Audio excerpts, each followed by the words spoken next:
ബ്രഹ്മണ നിർമ്മിതമാകിയ പുഷ്പകം തമ്മിലേ തന്മേ ഗരവിന്ദനേത്രവും സീതയും ലക്ഷ്മണ സുഗ്രീവനഷ്ടഞ്ചരാജ മുഖ്യമായുള്ളൊരു സന്യാസമോദം കണ്ടുകൊള്ളിൻ പരമാനന്ദ വിഗ്രഹം കുണ്ടലീകാംശം പുരുഷോത്തമം വരം.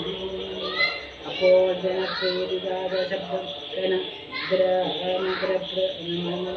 നഗ്രദേശത്തോളം ഉത്പതിച്ചു ബാലവൃദ്ധ സ്ത്രീ തരുണവർഗാരവ ഓരാഹലം പറയാവതല്ലേതുമേ. കാരണവാദി ജഗങ്ങളിൽ നിന്നവർ വാരിലിറങ്ങി വണങ്ങിനാരേവരും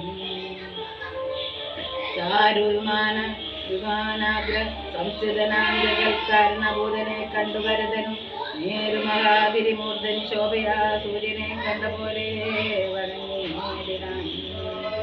പുരുഷാശയ ആണിതൂമെല്ലവേ പുഷ്പകമായ വിമാനവും നേരം ആനന്ദബാഷ്പം കലർന്നു ഭരതനും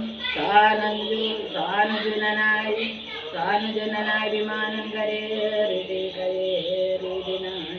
വിനോ നമസ്കരിച്ചോരനുജന്മാരെ ശോണേന്ദ്രൻ സംഘസീമനി ചേർത്തിയിടിനാൻ.